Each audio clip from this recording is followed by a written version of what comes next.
बच्चों आज हम लोग स्टार्ट कर रहे हैं आपका चैप्टर 2 इलेक्ट्रोस्टैट। जैसे मैंने आपको बताया था पहले भी लेक्चर 1 में बताया था कि इलेक्ट्रोस्टैट में 2 चैप्टर आते हैं बच्चों।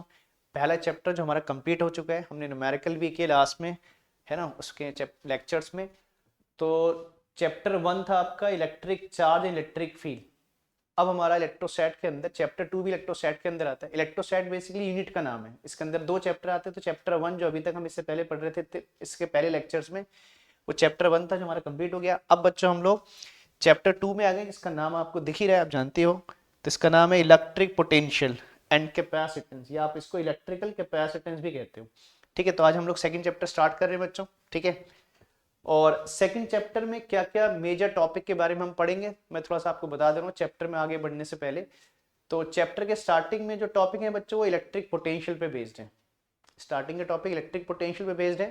फिर इलेक्ट्रिक पोटेंशियल के बाद आपका टॉपिक आएगा पोटेंशियल एनर्जी, या आप उसे इलेक्ट्रिक पोटेंशियल एनर्जी भी कह सकते हो। तो इलेक्ट्रिक पोटेंशियल के बाद इलेक्ट्रिक पोटेंशियल एनर्जी हम पढ़ेंगे। फिर इलेक्ट्रिक पोटेंशियल एनर्जी के बाद एक टॉपिक आएगा इक्यू पोटेंशियल सरफेस। ठीक है, तो हम इक्यू पढ़ेंगे सरफेस, उसकी प्रॉपर्टी और एक आध डायरेक्शन उस पर बेस वो करेंगे। फिर आपका, ठीक है, तो पोटेंशियल में आपके 3 टॉपिक पढ़ोगे, electric potential energy, equipotential surfaces. ठीक है, मैं मेजर टॉपिक की बात कर रहा हूँ, छोटे टॉपिक की बात नहीं कर रहा हूँ। फिर आपका पोटेंशियल के टॉपिक कंप्लीट हो जाने के बाद, जैसे में लिखा है ना चैप्टर में, कैपेसिटेंस, इसे इलेक्ट्रिकल कैपेसिटेंस भी कहते हैं। तो फिर हम कैपेसिटर पढ़ेंगे, कैपेसिटर क्या होते हैं, कैपेसिटेंस क्या होती है। ठीक बच्चों, तो चलिए स्टार्ट करते हैं चैप्टर। पहले टॉपिक से स्टार्ट कर रहे हैं। तो पहला टॉपिक है आपका चैप्टर 2 में कि पहले आपने समझना कि पोटेंशियल क्या होता है, इलेक्ट्रिक पोटेंशियल किसे कहते हैं बच्चों। तो पहला टॉपिक है हमारा इलेक्ट्रिक पोटेंशियल।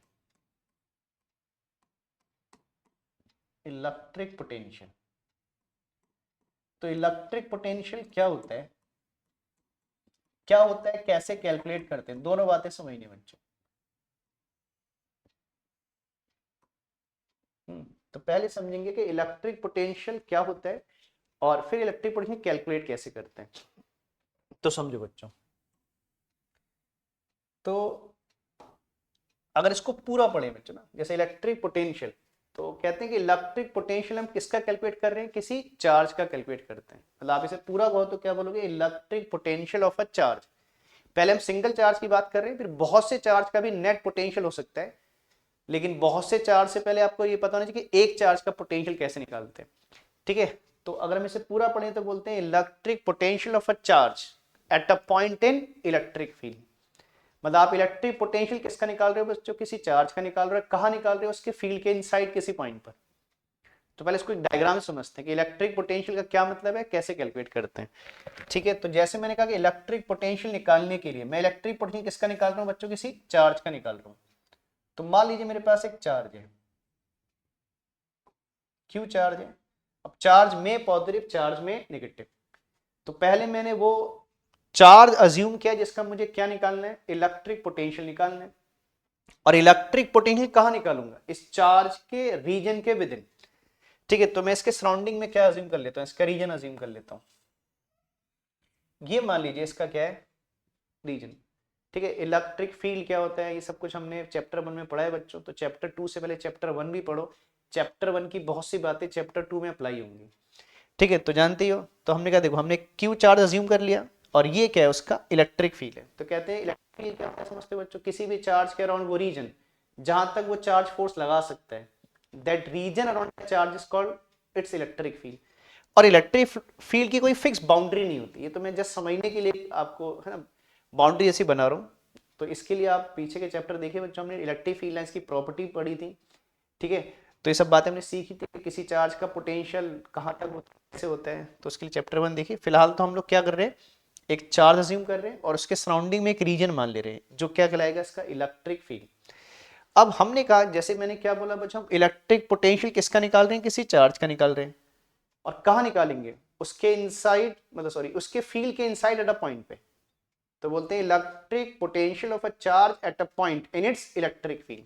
तो ठीक है, मैं उसके लिए एक पॉइंट अज्यूम कर लेता हूं। तो मान लेते हैं कि इस चार्ज से सर्टेन डिस्टेंस पर एक पॉइंट है, पी पॉइंट है बच्चों। वो उसके नियर भी हो सकता है, इसके फार भी हो सकता है। कंडीशन है जिस पॉइंट पर पोटेंशियल निकाल रहे हो वो इसके फील्ड के इनसाइड होना चाहिए। अगर ये पॉइंट फील्ड के बाहर हो जाएगा तो पोटेंशियल जीरो हो जाएगा, फिर ध्यान देना, है ना। अगर ये पॉइंट मैं फील्ड के बाहर अज्यूम कर लूंगा, पॉइंट किसी फील्ड आउटसाइड है, तो उस पॉइंट पर उस चार्ज का पोटेंशियल क्या होता है, जीरो, इसीलिए हम पॉइंट को इनसाइड द फील्ड मान रहे हैं। ठीक है, तो मुझे इस क्यू चार्ज पॉइंट पे क्या निकालना है, इलेक्ट्रिक पोटेंशियल कैलकुलेट करना है। तो इसके लिए क्या करना पड़ेगा आपको बच्चों, ठीक है। तो डेफिनेशन क्या कहती है, डेफिनेशन ये कहती है कि आप क्या करिए, अगर आप इस क्यू चार्ज का पी पॉइंट पे क्या निकालना चाहते हो, इलेक्ट्रिक पोटेंशियल निकालना चाहते हो बच्चों, तो उसके लिए क्या करिए, आप इन्फिनिटी पे चले जाइए। अब बच्चे सोचते हैं कि इन्फिनिटी पे चले जाइए, इसका क्या मतलब है, इन्फिनिटी कहाँ होगा। तो देखिए बच्चों, ठीक है, जैसे मैंने कहा ये पी पॉइंट इसके रीजन के अंदर है, जो मैंने बाहर से बाउंड्री दिखाई है इसके रीजन है। ठीक है, तो कहते हैं किसी भी चार्ज के फील्ड के बाहर जितने भी पॉइंट हैं वो सब कहां पर हुए, इसके लिए इन्फिनिटी पे हुए।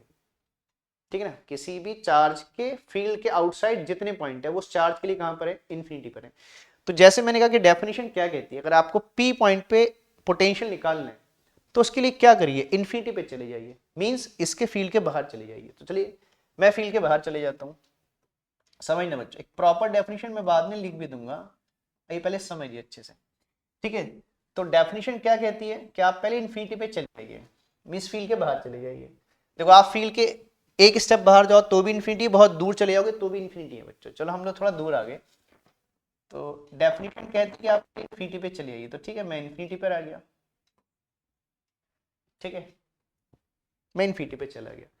अब डेफिनेशन क्या कहती है कि आप एक यूनिट चार्ज ले लीजिए, एक यूनिट चार्ज ले लीजिए। चलिए ठीक है, मैं एक यूनिट चार्ज अज्यूम कर लेता हूँ।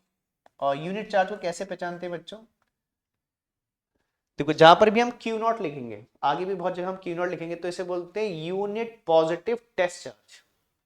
क्या बोलते हैं, मैंने पीछे भी इलेक्ट्रिक फील्ड में कहीं बताया हुआ पीछे के लेक्चर में बच्चों, क्यू नॉट को क्या बोलते हैं, यूनिट, मतलब इसका मैग्नीट्यूड हम 1 मान रहे हैं और नेचर में पॉजिटिव है, और टेस्ट चार्ज है। टेस्ट चार्ज क्यों बोल रहे हैं, क्योंकि इसके हेल्प से हम इस क्यू चार्ज का किसी पॉइंट पे क्या टेस्ट कर रहे हैं, पोटेंशियल टेस्ट कर रहे हैं। तो पोटेंशियल को टेस्ट करने के लिए यूज कर रहे हैं इसको। ठीक है, तो इसे बोलते हैं यूनिट पॉजिटिव टेस्ट चार्ज। मैं लिख दे रहा हूं इसके नीचे से, इसे क्या बोलेंगे बच्चों, यूनिट। अच्छा, यूनिट चार्ज क्यों ले रहे हैं, उसके पीछे एक रीजन है बच्चों। अभी आगे बढ़ेंगे टॉपिक में तो आप समझ जाओगे कि मैं यूनिट चार्ज की बात ही क्यों कर रहा हूं।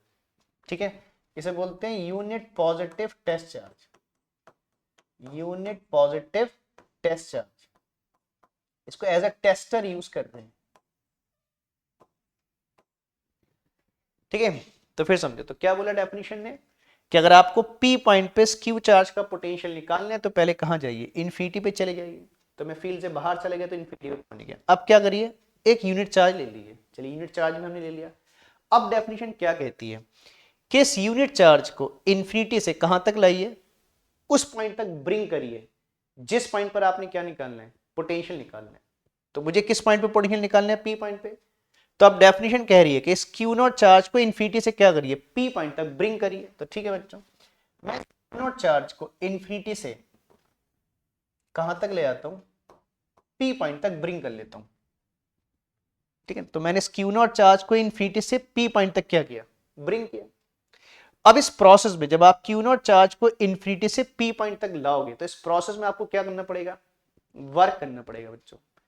अच्छा, कोई बच्चा बोलेगा वर्क क्यों करना पड़ेगा, तो देखो देखो जब आप क्यू नॉट चार्ज को क्यू के फील्ड के अंदर लाओगे तो क्यू इस पे क्या लगाएगा बच्चों, फोर्स लगाएगा।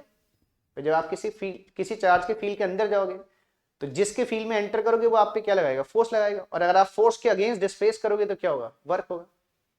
ठीक है, तो हमने क्या बोला देखो, तो जब हम इस क्यू नॉट चार्ज को इन्फिनिटी से पी पॉइंट तक लाएंगे तो इस प्रोसेस में हमें क्या करना पड़ेगा, वर्क करना पड़ेगा। किसके अगेंस्ट, इस क्यू चार्ज की फोर्स के अगेंस्ट वर्क करना पड़ेगा।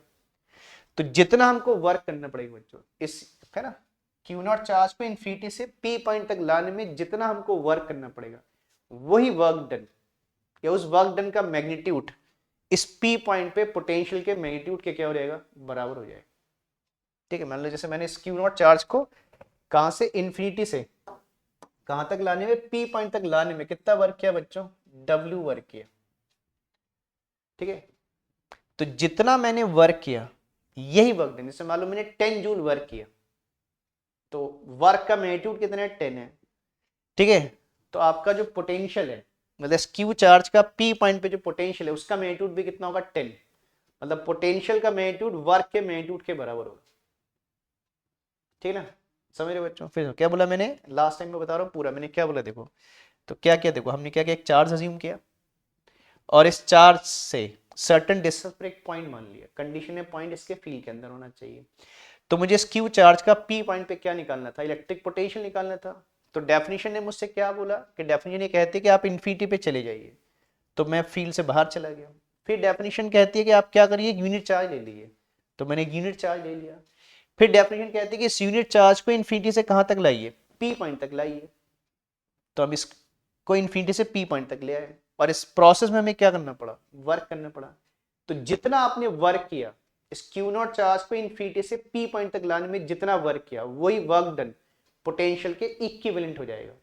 जैसे मैंने बोला कि अगर मैंने वर्क डन 100 जूल किया तो पोटेंशियल का मैग्नीट्यूड भी 100 होगा बच्चों, बस यूनिट जूल नहीं होगी, क्या यूनिट होगी वो उसको भी मैं तो लिखूंगा, फॉर्मूला तो बता दूंगा, उससे जूल पर कूलाम कहते हैं, ठीक है बच्चों। तो इसका मतलब पोटेंशियल किसके बराबर है, वर्क डन के बराबर। ये वर्क डन किसके कर रहे हैं आप, किसी चार्ज को इन्फिनिटी से फील्ड के अंदर लाने में।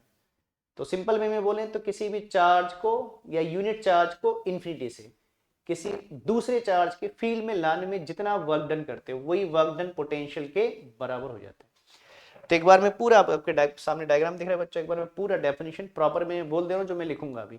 और इसके दो तरीके हैं डेफिनेशन को लिखने के, एक लॉन्ग मेथड है, एक शॉर्ट मेथड है। शॉर्ट मेथड देखो, लॉन्ग मेथड से पूरा क्लियर होगा बच्चों, शॉर्टकट मेथड मतलब टाइम सेविंग के लिए कहा जाता है। तो एक बार मैं पूरा बोल रहा हूँ, सब बच्चे ध्यान से सुनना। तो क्या बोलते हैं देखो, मैं डायग्राम को मैं हर चीज दिखाकर बोलूंगा इसलिए देखना डायग्राम में। तो क्या बोलते हैं कि electric potential at a point in electric field, electric potential कहाँ निकाल रहे हैं, किसी पॉइंट पे, वो पॉइंट कहाँ है, फील्ड के अंदर। तो फिर बोल रहा हूँ क्या बोला, electric potential at a point in electric field is defined as the work done in bringing a unit charge from infinity to that point. ठीक बच्चों, ठीक, तो डेफिनेशन ये है। एक इसकी शॉर्टकट डेफिनेशन भी इसे बोलते हैं, it is also known as work done per unit charge. किसी भी यूनिट चार्ज को लाने में जो भी आपने वर्क डन किया वही वर्क डन पोटेंशियल के बराबर हो जाएगा। और हम यूनिट चार्ज ही क्यों बोल रहे हैं बार बार, उसके पीछे एक रीजन है। कोई बच्चा बोले कि अगर मैं यूनिट चार्ज ना लाऊं कुछ और चार्ज ले आऊं तो क्या पोटेंशियल नहीं आएगा, तब भी आएगा बच्चों। उसमें डेफिनेशन को थोड़ा सा चेंज करना पड़ेगा। तो चलिए पहले हम यूनिट के लिए लिख रहे हैं, फिर अगर यूनिट नहीं होगा तो क्या होगा उसके बारे में भी समझेंगे। तो मैं एक डेफिनेशन लिख देता हूं बच्चों, ठीक है। तो क्या बोलते हैं, electric potential at a point in electric field, electric potential, electric potential at a point in electric field, electric potential at a point in electric field is defined as is defined is defined as the work done is defined as the work done in bringing is defined as the work done in bringing a unit charge is defined as the work done in bringing a unit charge from infinity to that point. That point मतलब बच्चों जिस point पर आपने potential निकालने उस point तक लाना है, चार्ज को उस पॉइंट तक लाना है, ठीक है। इसका एक शॉर्टकट भी होता है बच्चों, और इसका एक डेफिनेशन और भी है, ठीक है ना, और कर ले देते हैं, ठीक है ना। कहते हैं it is also defined as it is also defined as it is also defined as the work done per unit charge, work done per unit charge। ये इसका शॉर्टकट मेथड भी है बच्चों। जैसे आपको एग्जाम में टाइम सेविंग करनी है तो आप ऐसे भी लिखोगे, एक ही बात है बच्चों, ठीक है। It is also defined as work done per unit charge, ठीक। तो इस दो तरीके से आप इसके डेफिनेशन कह सकते हो बच्चों, ठीक है। तो अब इसको फॉर्मूला कैसे लिखते हैं इसका, तो इलेक्ट्रिक पोटेंशियल को हम V से रिप्रेजेंट करते हैं बच्चों। क्या बोल रहे हैं? Work done per unit charge. ये वर्क डन कौन सा वर्क डन है? जो आपने यूनिट चार्ज को लाने के लिए किया बच्चों। कहां से? इन्फिनिटी से फील्ड के अंदर। ठीक है, तो आपने पहले वर्क डन निकाला और इस वर्क डन को क्या करना है, मतलब किसके लिए वर्क डन हुआ? यूनिट चार्ज को लाने के लिए हुआ है। तो वर्क डन अपॉन वो चार्ज से डिवाइड करना है जिस चार्ज को आपने ब्रिंग किया है। ठीक बच्चों, तो potential is work done per unit charge. अच्छा एक बात समझो बच्चों, जैसे हमने कहा देखो हम लोग यूनिट चार्ज की बात क्यों कर रहे हैं, हम डेफिनेशन में यूनिट चार्ज की बात क्यों कर रहे हैं, तो ऐसे बच्चों उसके पीछे रीजन है। देखो मैंने पोटेंशियल को वर्क के बराबर बोला है ना, define as the work done in bringing a unit charge. तो देखो पोटेंशियल वर्क के बराबर, पोटेंशियल वर्क के बराबर कब होगा? जब चार्ज क्या होगा? 1 होगा बच्चों। देखो ना, अगर मैंने कहा ये यूनिट चार्ज है, अगर मैं इस चार्ज की वैल्यू 1 पुट कर दूं तो पोटेंशियल इज इक्वल टू क्या? वर्क हो जाएगा। तो यूनिट चार्ज लेने के पीछे यही रीजन है बच्चों कि हम सीधे पोटेंशियल को वर्क के इक्विवेलेंट बोल पाए। और अगर आप यूनिट चार्ज नहीं लेते हो, जैसे कोई बच्चों मान लो 2 गुलाम, 3 गुलाम, 10 गुलाम, 20 गुलाम चार्ज लेगा तो भी कोई प्रॉब्लम नहीं है बच्चों। फिर आप पोटेंशियल को डायरेक्ट वर्क के बराबर नहीं बोलोगे, फिर आप पोटेंशियल को वर्क और चार्ज का रेशियो बोलोगे। समझ रहे? अगर चार्ज यूनिट होगा तो इसकी वैल्यू 1 हो जाएगी, तो सीधे पोटेंशियल वर्क के बराबर हो जाएगा। तो सीधे आपका वर्क ही पोटेंशियल, जैसे मैंने कहा वर्क अगर 10 जूल होगा तो पोटेंशियल भी 10 होगा। वर्क अगर 50 जूल होगा तो पोटेंशियल का मैग्नीट्यूड 50 होगा। लेकिन अगर मान लीजिए चार्ज अदर देन 1 होगा तो फिर आपने वर्क और चार्ज का रेशियो निकालना होगा। वो रेशियो किसके बराबर आएगा? पोटेंशियल के बराबर आएगा। तो ये रीजन है बच्चों। तो ऐसा नहीं कि यूनिट चार्ज लाएंगे तभी पोटेंशियल निकाल पाएंगे, ऐसा नहीं है, बस कन्वीनियंस के लिए ऐसा कहते हैं। ठीक है, तो ये बात समझ गए होगे? समझ ना बच्चों? ठीक है, और इसकी यूनिट बन जाएगी बच्चों, इससे क्या बन जाएगा? देखो वर्क हो गया जूल और ये किसमें हो गया बच्चों? चार्ज हो गया कूलाम। तो इसे बोलते हैं जूल पर कूलाम, या इसको वोल्ट भी कहते हैं बच्चों। जूल पर कूलाम को वोल्ट भी कहते हैं। तो SI unit of V, unit भी लग देते हैं इसकी। तो SI unit of V is क्या हो जाएगी बच्चों? जूल पर कूलाम, वर्क अपॉन चार्ज है, या इसे लिखते हैं वी और क्या बोलते हैं? वोल्ट। ठीक बच्चों, क्या बोलते हैं? वोल्ट भी कहते हैं। तो इन जनरल हम न्यूमेरिकल में वोल्ट वगैरह यूज करेंगे, ज्यादा शॉर्टकट टर्म ज्यादा यूज की जाती है। जूल पर कूलाम या वोल्ट कहते हैं। तो न्यूमेरिकल वगैरह में ज्यादातर पोटेंशियल को वोल्ट, 20 वोल्ट, 5 वोल्ट, 10 वोल्ट बोलेंगे। ठीक बच्चों, तो पोटेंशियल की डेफिनेशन क्लियर हो गई आपको? ठीक है, तो एक बार फिर जल्दी से शॉर्टकट में बता देता हूँ। तो किसी भी यूनिट चार्ज को शॉर्टकट में अगर बोले, किसी भी यूनिट चार्ज को इन्फिनिटी से फील्ड के अंदर लाने में जितना आप वर्क करते हो वही वर्क डन पोटेंशियल के बराबर होता है।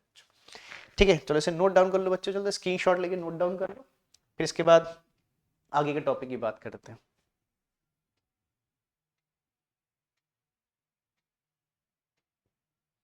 ठीक बच्चों, नोट कर लिया आप लोगों ने।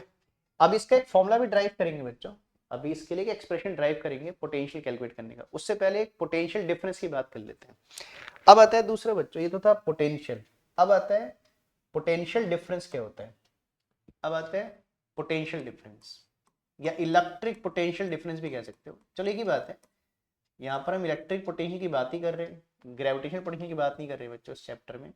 तो जहां मैं पोटेंशियल लिख रहा हूँ वो इलेक्ट्रिक पोटेंशियल ही है बेसिकली। तो हम पढ़ रहे हैं पोटेंशियल डिफरेंस क्या होता है। ये होता है पोटेंशियल। अब होता है पोटेंशियल डिफरेंस क्या होता है।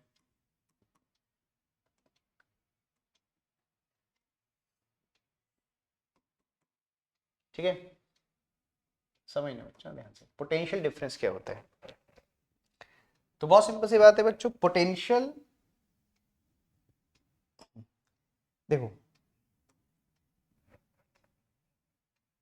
एक सेकंड देखो, पोटेंशियल सिंगल पॉइंट पे होता है और डिफरेंस 2 पॉइंट के बीच में होगा। ठीक, तो ऐसे समझो। देखो चलो इसको समझते हैं पहले। तो अगेन मान लीजिए क्यू चार्ज है, क्या क्यू चार्ज है, और मान लीजिए ये इसका क्या है? इलेक्ट्रिक फील्ड है, वो रीजन जहां तक ये चार्ज फोर्स लगा सकता है। और मान लीजिए इसमें 2 पॉइंट है बच्चों, इस रीजन में 2 पॉइंट है। मान लीजिए एक पॉइंट है ए और एक पॉइंट है क्या? बी। देखो ना, डिफरेंस के लिए आपको 2 पॉइंट चाहिए, पोटेंशियल के लिए 1 पॉइंट चाहिए और डिफरेंस बिटवीन 2 पॉइंट्स होता है। तो मैंने एक चार्ज अज्यूम किया, चार्ज में पॉजिटिव में नेगेटिव, कोई भी चार्ज अज्यूम कर लीजिए, और ये उसका इलेक्ट्रिक फील्ड है, और इस फील्ड में मैंने दो पॉइंट अज्यूम कर लिए बच्चों, एक पॉइंट ए और एक पॉइंट क्या है बी। अब मैं क्या करना चाहता हूं, मैं इस ए और बी पॉइंट पर देखो ये ए पॉइंट भी इसके फील्ड के अंदर है भाई, जो भी पॉइंट किसी चार्ज के फील्ड के अंदर होगा तो उस पॉइंट पे कुछ पोटेंशियल होगा मोर और लेस।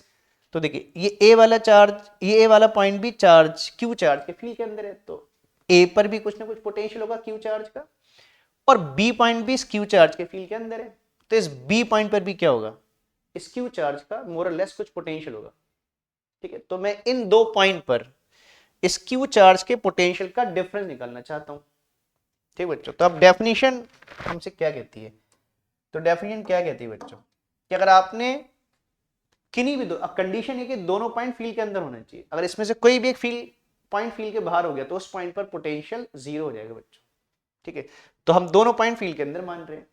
तो डेफिनेशन हमसे क्या कहती है बच्चों, क्या कहती है, डेफिनेशन कहती है कि आप क्या करिए, एक यूनिट चार्ज लीजिए और उस चार्ज को इन दो पॉइंट के बीच में क्या कर दीजिए, मूव कर दीजिए।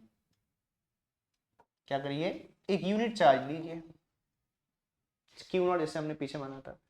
ठीक है, मैंने क्या करना है, ए और बी के बीच का पोटेंशियल डिफरेंस निकालना है। तो डेफिनेशन कहती है हमसे कि क्या करिए, एक यूनिट चार्ज ले लीजिए और इस यूनिट चार्ज को ए से कहां ले जाइए, बी में ले जाइए।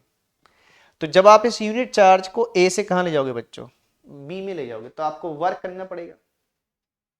क्यों, किसका गेन, क्योंकि देखो ना ए पॉइंट पे फील्ड है और बी पॉइंट पे फील्ड है, जब किसी चार्ज को फील्ड में मूव करोगे तो वर्क होगा। तो इस क्यू नॉट चार्ज को ए पॉइंट से बी पॉइंट ले जाने में कुछ वर्क होगा बच्चों। तो जितना आप वर्क करोगे या जितना वर्क डन होगा इस चार्ज को ए से बी में ले जाने पे, वही वर्क डन इन दोनों के बीच के पोटेंशियल डिफरेंस के क्या हो जाएगा, बराबर हो जाएगा बच्चों। फिर बोलो, मैंने स्टार्टिंग से बता रहा हूं, मैंने क्या बोला, हमें दो पॉइंट के बीच का पोटेंशियल डिफरेंस निकालना था, तो मैंने दो पॉइंट मान लिए फील्ड के अंदर। ठीक है, अब बाय डेफिनेशन अगर आपने ए और बी के बीच में पोटेंशियल डिफरेंस निकालना है तो बाय डेफिनेशन आपने क्या करना है, एक चार्ज को मूव करना है, ए से बी में मूव करना है, और ए से बी में मूव करने में इस चार्ज को कुछ वर्क डन होगा। तो जितना आपको वर्क करना पड़ेगा या जितना वर्क होगा वही वर्क डन इन दोनों के बीच के पोटेंशियल डिफरेंस के बराबर हो जाएगा। जैसे मान लो हमने इस क्यू नॉट चार्ज को ए से बी में ले गए और हमारा वर्क डन हुआ 10 जूल, तो ए और बी के बीच का पोटेंशियल भी, पोटेंशियल डिफरेंस कितना होगा बच्चों, 10 वोल्ट। अब मैं वोल्ट कह सकता हूं, मैंने यूनिट बताई आपको अभी। ठीक है, मैंने फिर बोला, क्या बोला मैंने कि अगर मैं इस चार्ज को ए से बी में ले जाऊं और ए से बी में ले जाने में वर्क डन होता है 10 जूल, तो ए और बी के बीच का पोटेंशियल डिफरेंस भी 10 वोल्ट होगा बच्चों। ठीक है ना, तो पोटेंशियल डिफरेंस निकालने के लिए आप एक चार्ज को मूव करना है, जितना वर्क डन करोगे वो उन दो पॉइंट के बीच का पोटेंशियल डिफरेंस हो जाएगा। अच्छा, इसमें एक क्वेश्चन बनता है बच्चों, अब कुछ बच्चे सोचते हैं कि जैसे मैंने देखो इसको ए से बी में मूव किया तो मैं इसको शॉर्ट पास से ले गया। अब कोई बच्चा बोलता है कि अगर हम इसको क्या करें, किसी लॉन्ग पास से ले जाए बच्चों, है ना भाई, देखो मैं इसको ए से बी में शॉर्ट पाथ पे ले गया, हो सकता है कोई बच्चा ऐसे सोचे कि मैं इसको क्या करता हूँ, किसी दूसरे पास से ले जाता हूँ। कोई बच्चा बोले कि मैं इसको इस पास से ले जा रहा हूँ, चार्ज को यहां से ले जाता हूँ, इस क्यू नॉट चार्ज को, है ना, इस क्यू नॉट चार्ज को अगर हम ए से बी ऐसे ले जाएं तो क्या इसमें वर्क डन चेंज हो जाएगा बच्चों। देखो ये पाथ शॉर्ट है, ये पाथ लॉन्ग हो गया, तो क्या लॉन्ग पाथ के थ्रू, है ना, मूव करने में चार्ज को क्या वर्क डन डिफरेंट हो जाएगा। और अगर वर्क डन डिफरेंट हो गया तो फिर पोटेंशियल डिफरेंस भी डिफरेंट होना चाहिए भाई, लेकिन दो पॉइंट के बीच के पोटेंशियल डिफरेंस दो थोड़े नहीं होंगे बच्चों, सिंगल ही होगा। तो ऐसा है, तो पाथ मैटर नहीं करता है कि आप शॉर्ट पाथ के थ्रू ले जा रहे हो कि लॉन्ग पाथ के थ्रू ले जा रहे हो। बोले ऐसा क्यों, पाथ क्यों नहीं मैटर करता है, वर्क में तो पाथ मैटर करता है। तो आपको याद है बच्चों क्लास 11 में आपने, ठीक है, क्लास 11 में हम दो फोर्स के बारे में पढ़ते हैं, conservative force and non conservative forces, ठीक है ना, वर्क एनर्जी पावर चैप्टर में पढ़ते हैं कंजर्वेटिव या नॉन में पढ़ते हैं, conservative and non conservative forces के बारे में पढ़ते हैं। तो कंजर्वेटिव फोर्सेस वो फोर्सेस होती हैं जिनका वर्क डन पाथ फॉलोड पर डिपेंड नहीं करता है। मींस किसी ऑब्जेक्ट को आप लॉन्ग पाथ के थ्रू ले जाओ, शॉर्ट पाथ के थ्रू ले जाओ, अगर initial and final point same है तो फिर पाथ की डिस्टेंस मैटर नहीं करती, दोनों केस में वर्क डन क्या होगा, सेम होगा। और अगर नॉन कंजर्वेटिव फोर्स है तब आपका वर्क डन पाथ फॉरवर्ड पर डिपेंड करेगा। ठीक है, तो देखते हैं कि हमारी कौन सी फोर्सेस है बच्चों। तो देखो भाई ये क्यू नॉट को जब आप मूव कर रहे हो तो फोर्स कौन लगा रहा है, क्यू लगा रहा है, और दो चार्ज के बीच में कौन सी फोर्स होती है, इलेक्ट्रोस्टैटिक फोर्स। और आपने क्लास 11 में पढ़ा है बच्चों कि इलेक्ट्रोस्टैटिक फोर्स है, चाहे ग्रेविटेशनल फोर्स है, चाहे मैग्नेटिक फोर्स, ये मेजर फोर्सेज जो होती हैं किस नेचर की होती हैं, आपका कंजर्वेटिव नेचर की होती हैं। और कंजर्वेटिव नेचर, अगर फोर्स का नेचर कंजर्वेटिव है तो वर्क डन पाथ फॉलोड पर डिपेंड नहीं करता है। और हमारी फोर्स भी क्या है बच्चों, कंजर्वेटिव है, electrostatic force conservative in nature. ठीक बच्चों, तो यहाँ पर ये फोर्स क्या लग रही है, इन दो चार्ज के बीच में कंजर्वेटिव फोर्स है। तो फिर ये मैटर नहीं करता है कि आप चार्ज को, देखो आपको चार्ज को ए से बी में ले जाने, आप चाहे लॉन्ग पाथ में ले जाओ, शॉर्ट पाथ में ले जाओ, दोनों केस में वर्क डन क्या होगा बच्चों, सेम ही होगा। इसीलिए जब डेफिनेशन बोल रहे हैं तो पाथ को बोल ही नहीं रहे, बोले कि आपने चार्ज को एक पॉइंट से कहा ले जाना है, दूसरे पॉइंट में ले जाना है। ये तो नहीं हमने बोला कि शॉर्ट पाथ के थ्रू या लॉन्ग पाथ के थ्रू ले जाओ, अगर पाथ मैटर करता तो डेफिनेशन नहीं बोलते ना। ठीक है, तो ध्यान देना बच्चों, तो ये मत सोचना बस आपने चार्ज को एक पॉइंट से दूसरे पॉइंट पे ले जाना है, कैसे ले जा रहे हो ये मैटर नहीं करता। ठीक है ना, तो एक बार डेफिनेशन बोल देता हूं बच्चों, पूरा ध्यान देना सब लोग। इसकी भी दो डेफिनेशन है, शॉर्ट एंड लॉन्ग। चलो पहले मैं लॉन्ग वाली बोलता हूँ, शॉर्टकट तो इसकी वही है जो आपने पीछे भी अभी पोटेंशियल में भी लिखा। तो आप डायग्राम को देख के बच्चों समझना, मैं ध्यान से डायग्राम देखना, मैं बोल रहा हूँ। डेफिनेशन क्या कहती है, डेफिनेशन कहती है कि potential difference between two points in electric field, condition है दोनों पॉइंट फील्ड के अंदर होनी चाहिए।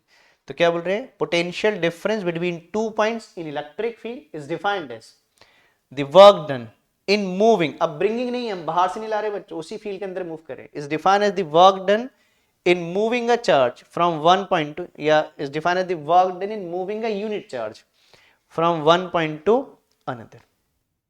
ठीक है, तो मैं इसको लिख दे रहा हूं, और शॉर्टकट डेफिनेशन भी इसकी वही है, work done per unit charge, एक यूनिट चार्ज को एक पॉइंट से दूसरे पॉइंट में ले जाने में जो भी आपने वर्क डन किया, that is equivalent to potential difference. ठीक बच्चों, तो चलो डेफिनेशन लिख देते हैं इसकी। तो क्या बोलते हैं, potential difference between two points, potential difference between two points, जैसे हमारे ए एंड बी पॉइंट्स है, तो potential difference between two points in electric field, potential difference between two points in electric field is defined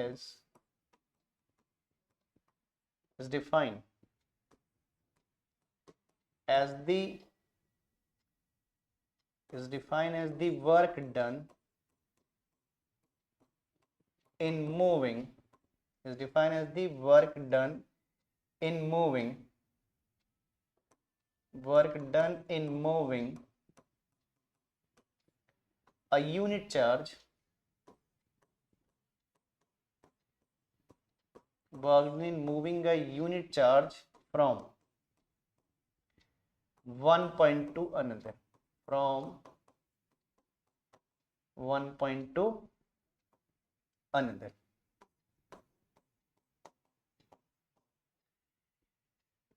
ठीक बच्चों, ठीक, तो ये potential difference between two points electric field is defined as the work done in moving a unit charge from one point to another।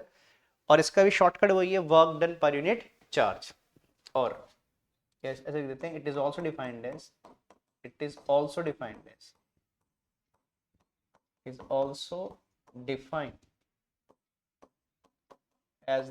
work done, it is also defined as the work done per unit charge,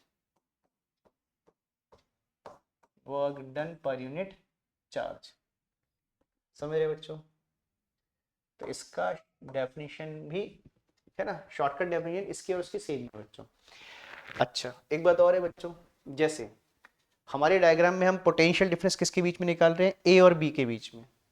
तो potential difference लिखते time एक बात का ध्यान रखना है बच्चों, कि आपका इनिशियल पॉइंट कौन सा और फाइनल पॉइंट कौन सा है, क्या आप ए टू बी में जा रहे हो। ठीक है ना, इस बात का ख्याल रखना है, क्योंकि जब आप पोटेंशियल डिफरेंस लिखोगे तो potential of final point minus क्या लिखोगे, पोटेंशियल ऑफ इनिशियल पॉइंट। अगर आप तो आपके न्यूमेरिकल में प्रॉब्लम होगी, आपके आंसर गलत आएंगे बच्चों। क्या लिखना है हमेशा, फाइनल पॉइंट का पोटेंशियल माइनस इनिशियल। जैसे मैं ए टू बी जा रहा हूँ तो potential of B minus potential of A लिखूंगा बच्चों। और अगर मैं बी से ए में जा रहा हूँ तो फिर ए माइनस क्या लिखूंगा, बी। फिलहाल तो मैं ए से बी में जा रहा हूँ डायग्राम के अकॉर्डिंग, तो मैं क्या लिखूंगा, potential of B minus potential of A. ठीक है बच्चों, फाइनल पॉइंट का पोटेंशियल माइनस इनिशियल पॉइंट का पोटेंशियल। और इसे आप क्या बोल रहे हो, work done per unit charge.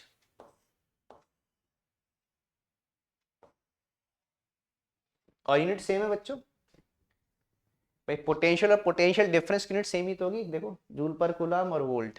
ठीक है, तो यूनिट सेम ही है। अच्छा, अब कुछ बच्चों को ये लगता है कि भाई ये भी work done per unit charge और वही work done per unit charge है, तो सेम ही तो है। हाँ, तो न्यूमेरिकली सेम ही है बच्चों, डिफरेंस किस बात का है। तो अब एक डिफरेंस समझ लो, कोई आपसे बोले पोटेंशियल और पोटेंशियल डिफरेंस में बेसिक डिफरेंस बता दीजिए।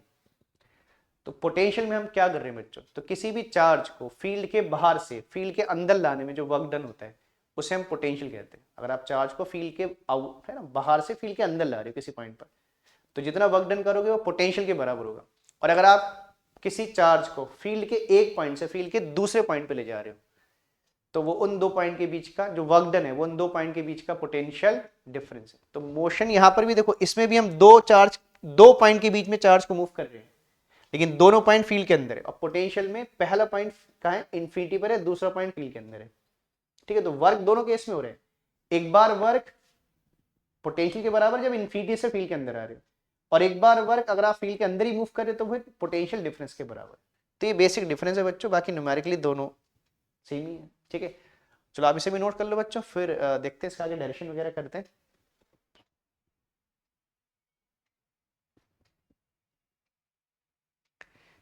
ठीक है, चलो अब चलते हैं थोड़ा, ये तो हो गया कि पोटेंशियल को work done per unit charge कहते हैं, लेकिन पोटेंशियल का एक प्रॉपर हमें एक फॉर्मूला चाहिए। न्यूमेरिकल में देखो, न्यूमेरिकल में बार बार ऐसा तो नहीं करेंगे बच्चों, हम पहले वर्क निकालेंगे, चार से डिवाइड करेंगे।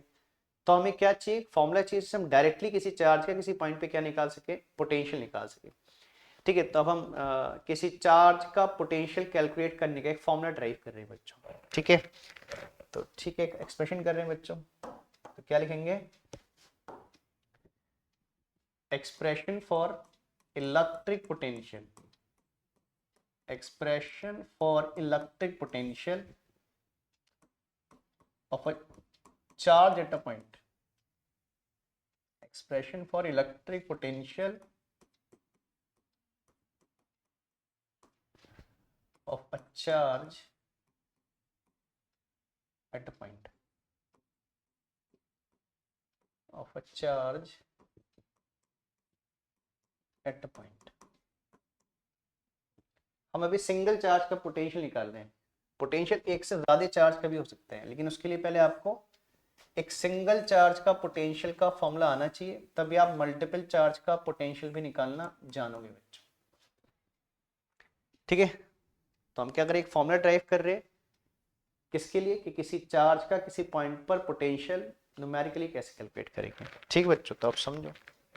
ठीक है, चलते हैं इसके डायरेक्शन में। तो क्या क्या करेंगे, ध्यान देना बच्चों। तो सबसे पहले हम क्या करते हैं, ठीक है, आप पोटेंशियल किसका निकाल रहे हो बच्चों, किसी चार्ज का। तो सबसे पहले क्या करोगे, एक चार्ज लेट कर लोगे। तो मान लीजिए मेरे पास एक चार्ज है Q, चार्ज में पॉजिटिव, चार्ज में नेगेटिव। देखो पहले बच्चों में पॉजिटिव चार्ज लेट करके चल रहा हूँ, और जो लास्ट में एक्सप्रेशन आ जाएगा तो नेगेटिव चार्ज लेट करते तो क्या होता, थोड़ा सा एक डिफरेंस आएगा। वो लास्ट में पहले पॉजिटिव के लिए कर लिए, नेगेटिव के लिए फिर वो डिफरेंस आप समझ लेना। ठीक बच्चों, तो सबसे पहले हमने वो चार्ज लेट किया जिसका हम क्या निकाल रहे हैं, इलेक्ट्रिक पोटेंशियल कैलकुलेट करना चाहते हैं। अच्छा, अब आप किसी चार्ज का पोटेंशियल कहां निकालोगे बच्चे, उसके फील्ड के इनसाइड किसी पॉइंट पर। तो मैं एक पॉइंट अज्यूम कर लेता हूं, इस चार्ज से सर्टेन डिस्टेंस पर एक पॉइंट अज्यूम कर लेता हूं, जिसमें एक पी पॉइंट है बच्चों। और ये पी पॉइंट कंडीशन है कि इस क्यू चार्ज के फील्ड के इनसाइड होना चाहिए। ठीक बच्चों, इस क्यू चार्ज के फील्ड के इनसाइड होना चाहिए। तो मैंने इसके फील्ड के इनसाइड, और देखो वैसे भी अगर हम कोई डिस्टेंस को फाइनाइट लिख रहे हैं तो इसके अंदर फील्ड के इनसाइड है बच्चों पॉइंट। ठीक है, तो हमने क्या किया, क्यू चार्ज अज्यूम किया और उससे सर्टेन डिस्टेंस पर एक पॉइंट अज्यूम कर लिया जहां पर मैं इसका पोटेंशियल कैलकुलेट करना चाहता हूं। और ये चार्ज सॉरी ये पॉइंट इस चार्ज से कितने डिस्टेंस पर है, मैंने आर डिस्टेंस पे मान लिया। ठीक है, अब समझना बच्चों, कितने डिस्टेंस है, आर। ठीक है, अब डेफिनेशन क्या कहती है हमसे, बाय डेफिनेशन, ठीक है। तो हमने देखो लेट कर लिया, चार्ज मान लिया, पॉइंट भी मान लिया, जहां पर हमें पोटेंशियल निकाला था उसके डिस्टेंस भी मान ली। अब बाय डेफिनेशन हमें कहाँ जाना पड़ेगा बच्चों, इन्फिनिटी पे जाना पड़ेगा। इन्फिनिटी मतलब इसके फील्ड के आउटसाइड जाना पड़ेगा। तो पहले मैं इसके फील्ड के आउटसाइड चले जाऊंगा, और फिर एक यूनिट चार्ज को हम इन्फिनिटी से इस पॉइंट तक क्या करेंगे बच्चों, ब्रिंग करेंगे। जो डेफिनेशन ने हमें मेथड सिखाया हम उसी को फॉलो कर रहे हैं। तो हम सबसे पहले क्या करते हैं, इन्फिनिटी पे चले जा रहे हैं, मतलब इससे फार अवे चले जा रहे हैं। फार अवे मतलब इसके फील्ड के बाहर चले जाओगे, इस क्यू चार्ज। ऐसा मैं देखो बच्चा ऐसा बना लेता हूँ, इसकी एक बाउंड्री जैसी बना लेता हूँ। जैसे मान लो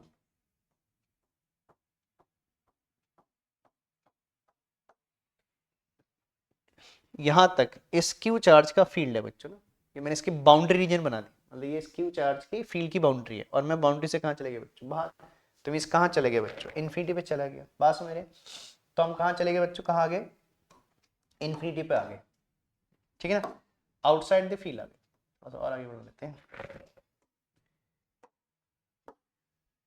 तो हम आउटसाइड द फील्ड आ गए, ठीक है ना, समझ रहे हैं।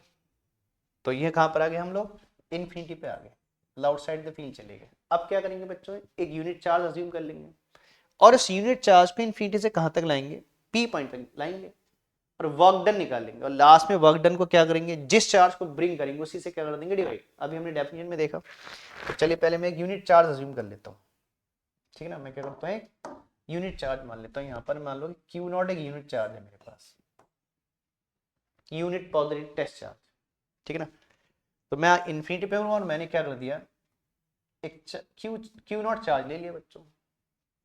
अब मुझे क्या करना है, इस क्यू नॉट चार्ज को इन्फिनिटी से कहाँ लाना है बच्चों, पी पॉइंट तक लाना है, और इस प्रोसेस में वर्क निकालना है, और लास्ट में वर्क डन को क्यू नॉट से डिवाइड करना है। अच्छा ठीक है, तो इसके अंदर आपको क्या निकालना है, मेनली वर्क डन निकालना है बच्चों। अच्छा, जब भी आप वर्क डन निकालने जा रहे हो तो आपने देखना है कि किस force against work under a force होता है या अगेंस्ट अ फोर्स होता है, ठीक है। तो देखो यहाँ पर कौन सी फोर्स लगेगी बच्चों, ये कौन सी फोर्स है भाई, दो चार्ज के बीच में कौन सी फोर्स लगती है। देखो ना, हमेशा जब भी आपने वर्क निकालना है तो सबसे पहले किसके बारे में सोचना है बच्चों, कि फोर्स कितनी है जिसके अगेंस्ट में वर्क निकालूंगा। जब आप फोर्स के बारे में जान जाओगे तो फिर आपने डिस्प्लेसमेंट के बारे में सोचना है, और फोर्स और डिस्प्लेसमेंट को मल्टीप्लाई करके वर्क निकाल देना है। ये आप 11वीं क्लास से करते आ रहे हो बच्चों, ठीक है। तो बेसिकली यहाँ पर क्या है, चार्ज है, और दो चार्ज के बीच में कौन सी फोर्स लगती है बच्चों, इलेक्ट्रोस्टैटिक, ठीक है। तो एक्चुअली इस क्यू नॉट चार्ज पर कौन फोर्स लगा रहा होगा, ये क्यू चार्ज फोर्स लगा रहा होगा बच्चों। लेकिन अब ये चार्ज कहां पर है, देखो इन्फिनिटी पर है। इनिशियली हम कहां खड़े हैं बच्चों, इन्फिनिटी पर है। तो बताइए क्या ये क्यू चार्ज इस क्यू नॉट चार्ज पे अभी कुछ फोर्स लगा रहा होगा, तो नहीं लगा रहा होगा। अगर कोई चार्ज किसी के फील्ड के आउटसाइड है तो उन दो के बीच में कोई भी फोर्स नहीं लग रही है। ये ऐसे बोल लीजिए इन दोनों के बीच की डिस्टेंस कितनी है बच्चों, इन्फिनिटी है। और आप जानते हो बच्चों की फोर्स जो होती है वो डिस्टेंस के स्क्वायर की क्या होती है, इनवर्सली प्रोपोर्शनल। अगर डिस्टेंस इंफिनिटी हो गई तो 1/इंफिनिटी बिकम 0, तो फोर्स क्या हो जाएगी, 0 हो जाएगी, ठीक है। तो अभी जिस इंस्टेंट पर हम है बच्चों, मतलब अभी चार्ज जिस इंस्टेंट पर है, अभी इनके बीच में कोई भी फोर्स नहीं लग रही है। और देखो जब तक फोर्स नहीं लगेगी बच्चों, जब तक वर्क क्या होगा भाई, जब तक फोर्स 0 रहेगी जब तक क्या होगी, वर्क भी 0 रहेगा, क्योंकि work is equal to force into displacement. और अगर फोर्स 0 है तो वर्क भी क्या है, 0 है। और जब तक वर्क 0 होगा आप पोटेंशियल निकाल ही नहीं पाओगे बच्चों, क्योंकि पोटेंशियल है वर्क अपॉन चार्ज, ठीक है। तो पोटेंशियल के लिए वर्क चाहिए, वर्क के लिए क्या चाहिए, फोर्स चाहिए। तो देखो फोर्स कब लगेगी बच्चों, तो देखो हम इस क्यू नॉट चार्ज को इन्फिनिटी से किसकी तरफ ला रहे हैं, क्यू की तरफ ला रहे हैं। तो जब तक ये चार्ज इन्फिनिटी पर रहेगा ये चार्ज इस पर कोई भी फोर्स नहीं लगा पाएगा बच्चों। और जब तक फोर्स 0 है आप वर्क डन कैलकुलेट नहीं कर पाओगे। तो मान लो कि मैं इस चार्ज पे इन्फिनिटी से ला रहा हूँ बच्चों, इन्फिनिटी से ला रहा हूँ, तो जब तक मैं इन्फिनिटी पर हूँ इस क्यू नॉट को ब्रिंग कर रहा हूँ जब तक फोर्स 0 है। लेकिन जैसे ही मैं इस क्यू नॉट चार्ज को, ये मान लो इसका बाउंड्री पर एक पॉइंट ए मान लेते हैं बच्चों, मान लो इस बाउंड्री पर एक पॉइंट है ए, जैसे इसमें क्यू नॉट चार्ज को इस बाउंड्री पॉइंट पे लाऊंगा, जिसको मैंने क्या बोला है बच्चों, ए बोला है, ठीक है। तो हम क्यू नॉट को हल करके क्या कर रहे हैं, क्यू की तरफ ब्रिंग कर रहे हैं। और जब तक हम इन्फिनिटी पे चल रहे हैं जब तक वर्क नहीं हो रहा है, क्योंकि फोर्स नहीं लग रही है। लेकिन जैसे आप इस क्यू नॉट चार्ज को ए पॉइंट पे लाओगे, इसका रीजन स्टार्ट हो जाएगा बच्चों, और ये क्या करेगा फिर, इस क्यू चार्ज, इस क्यू नॉट चार्ज पे क्या लगाना शुरू कर देगा बच्चों, फोर्स लगाना शुरू कर देगा। और जब फोर्स लगना स्टार्ट हो जाएगी तो फिर आपका क्या हो जाएगा, वर्क स्टार्ट हो गया। तो ध्यान देना, इन्फिनिटी से ए पॉइंट तक जो बाउंड्री पॉइंट है, यहां तक कोई भी आप वर्क नहीं कर रहे, वर्क बेसिकली कहां से स्टार्ट होगा, ए पॉइंट, क्योंकि यहां से फोर्स स्टार्ट होगी। तो इसके बाद आपने क्या करना है, वर्क कैलकुलेट करना है। ठीक बच्चों, तो यहां तक थोड़ा सा लेट कर देता हूं मैं कि आपने क्या क्या स्टार्टिंग में लेट करना है बच्चों, ध्यान देना बच्चों, ठीक समझना। देखो डायरेक्शन वगैरह में लेट जरूर होता है बच्चों, क्लास 12 वाले बच्चों, अगर डायरेक्शन एग्जाम में आएंगे तो लेट करना है। तो मैं यहाँ तक थोड़ा लेट कर देता हूँ, इसके बाद की बात अभी समझेंगे। तो सबसे पहले हमने क्या किया, एक पी पॉइंट माना जो क्यू चार से कितने डिस्टेंस पर है, आर डिस्टेंस पर है। तो क्या बोलेंगे कि let us consider, let us consider,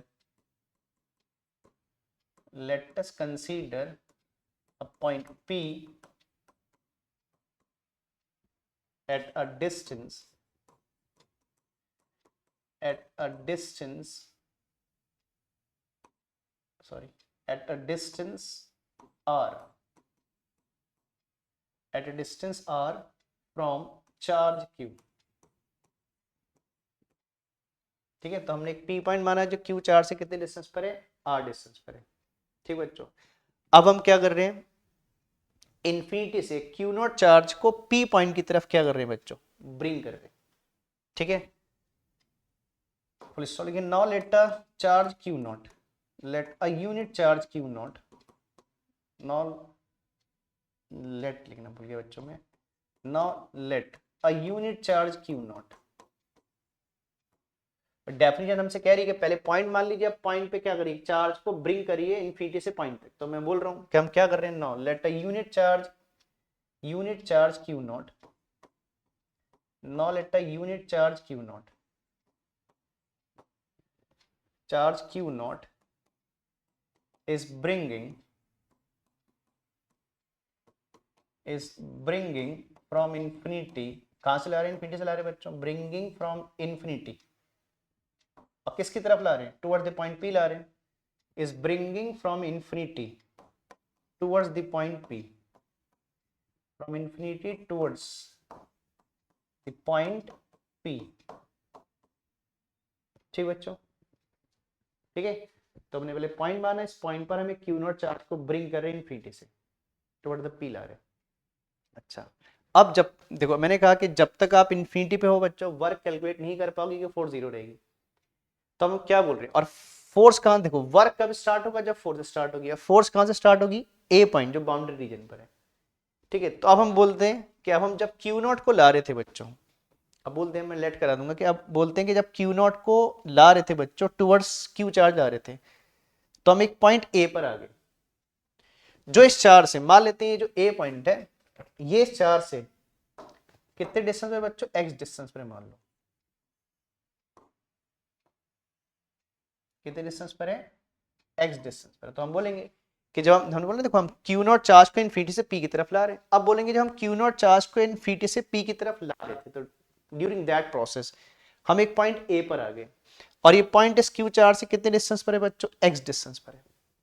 बस जब आप एक फाइनाइट डिस्टेंस पे आ जाओगे, तो क्यू नॉट पे क्या लगाएगा, फोर्स, और फोर्स कैसे लिखाओगे, कैसे निकालोगे, कूलम्ब्स लॉ, कितना रहेगा 1/4 पे epsilon naught Q into Q not by x square. फिर जब आपके पास फोर्स आ जाएगी तो फिर आप वर्क कैलकुलेट कर पाओगे। ठीक बच्चों, तो वो लिखेंगे, अब मैं लिख दे रहा हूँ बच्चों ना, कि जब हम क्यू नॉट चार्ज को ला रहे थे, ठीक है ना, क्या कर रहे थे, क्यू नॉट चार्ज को ला रहे थे, बोलेंगे during the motion of q naught, motion कर रहे हैं बच्चों, ऊपर लिखा है मैंने, देखो, during the motion of q naught, q naught, q naught common let, let it is, let it is, it is at a point P, at a point P which is at a distance, which is at a distance x which is at a distance x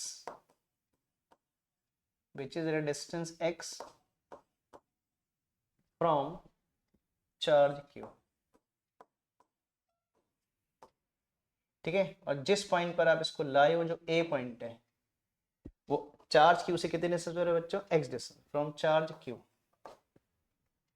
ठीक है। तो हमने बोल दिया कि जब हम q not को ला रहे थे, ना, during the motion of q not let it is eight a point a, sorry बच्चों p लिख दिया मैंने, एट अ पॉइंट a है ये, sorry, it is eight a point a which is at a distance x from the charge q, ये बता दिया आपने, बस, ठीक है।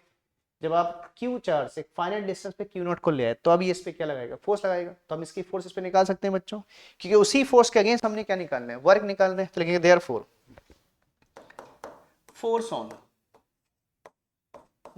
फोर्स ऑन किस पे लगेगी, q नॉट पे। तो फोर्स ऑन q नॉट, और कौन लगाएगा, ड्यू टू q इज, तो force on q naught due to q is, और ये फोर्स कितने, कैसे निकालोगे, कूलम्ब लॉस निकाल लोगे बच्चों। इस कितना रहेगा, F, that is equals to 1/4 pi epsilon naught. हम इन दो के बीच में बच्चों एयर या वैक्यूम मान के चल रहे हैं, इसलिए 1/4 पाई एप्सिलॉन नॉट लिख रहे हैं। कितना होगा, Q इंटू क्या, Q not by x square. बात समझ रहे बच्चों, ठीक है। तो ये प्रोसेस बता के आपने पहले इन दोनों के बीच की क्या निकाल ली बच्चों, फोर्स निकाल ली, बस, ठीक है। अब आपने क्या करना है, इस फोर्स के अगेंस्ट क्या निकालना है, वर्क निकालना है। अब मैंने वर्क निकालना, अच्छा। अब यहाँ पर एक बड़ी इंपॉर्टेंट बात है बच्चा, समझना ध्यान से। देखो, कहते हैं कि जब भी work done by a force निकालते हैं, अगर work done under a force निकाल रहे हो बच्चों, तो हमेशा एक चीज चेक करनी होती है कि फोर्स इज आइदर कांस्टेंट और वेरिएबल। आपको याद होगा, आपने क्लास 11 में बच्चों वर्क एनर्जी पावर चैप्टर में स्टार्टिंग में वर्क पढ़ते हैं, तो पढ़ते हैं ना, work done by a constant force, work done by a variable force. ये बात मैंने न्यूमेरिकल में पीछे इलेक्ट्रोस्टैट के बताई थी बच्चों, ठीक है। तो हमेशा आपने चेक करना होता है कि work is under a constant force और work is under a variable force. आप जानते हो कि अगर work done by a constant force होता है, तो होता है work is equal to force into displacement. लेकिन अगर work done by variable force होता है, तो उसके लिए हम इंटीग्रेशन यूज करते हैं ना बच्चों, याद, integration from x1 to x2 f dx करके पढ़ते हो 11 में।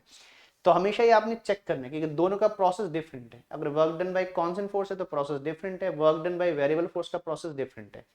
तो आपने पहले चेक करना है कि हमारी फोर्स कांस्टेंट है कि हमारी फोर्स वेरिएबल है। एक बात ध्यान देना बच्चों, अभी हम कहां पर खड़े हैं, ए पॉइंट पर है, और हमारा डेस्टिनेशन पॉइंट क्या है, पी। हमें अभी ए से कहां तक शिफ्ट करना है, पी तक शिफ्ट करना है।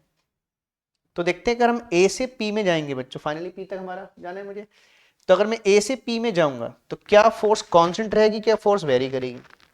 तो चेक कर लो बच्चों, फोर्स वेरी करेगी। कैसे, देखो, ये फैक्टर तो कांस्टेंट है, क्या मूव करने से चार्ज के मैग्नीट्यूड बदलेंगे, तो नहीं, तो चार्ज तो नहीं बदलेगा, लेकिन क्या बदलेगी बच्चों, एक्स क्या है, ये इन दो चार्ज के बीच के डिस्टेंस, जब हम किस पॉइंट पर है, ए पॉइंट पर है, और जब आप इस चार्ज को ए से पी की तरफ ले जाओगे बच्चों, तो डिस्टेंस कम होगी, देखो एक्स कम हो रहा है, ठीक है ना। तो जैसे जैसे एक्स कम होगा, वैसे वैसे फोर्स क्या होगी, इंक्रीज होगी। और वैसे भी सोचो बच्चों, जब किसी चार्ज के नियर जाओगे तो डिस्टेंस कम होने से फोर्स बढ़ेगी। तो इसका मतलब क्या है, जब हम ए से पी में जाएंगे तो फोर्स हमारी क्या करेगी, वेरी करेगी बच्चों। और क्या वेरी करेगा, इसमें एक्स वेरी करेगा। तो इसका अंदर ये जो वर्क डन है अंडर अ वेरिएबल फोर्स है, ठीक बच्चों। तो इसका प्रोसेस आप जानते हो कि अगर work done by a variable force निकाल रहे हो, तो पहले हम क्या करते हैं, स्मॉल डिस्प्लेसमेंट में हम पूरी डिस्टेंस को स्मॉल इंटरवल में ब्रेक कर लेते हैं बच्चों। पहले एक स्मॉल इंटरवल में क्या करते हैं, वर्क डन निकालते हैं, और फिर इंटीग्रेट कर देते हैं। तो इंटीग्रेशन क्या करता है, सब इंटरवल के वर्क डन को जोड़कर आपको टोटल दे देता है, ठीक है। तो क्लास 11 से कर रहे हो बच्चों, आप जानते हो। तो हम क्या करेंगे पहले, क्योंकि हमारी वेरिएबल फोर्स है, तो पहले हम स्मॉल डिस्प्लेसमेंट में क्या निकाल लेंगे, स्मॉल वर्क डन, फिर इंटीग्रेट करेंगे, टोटल आ जाएगा। तो चलिए ठीक है।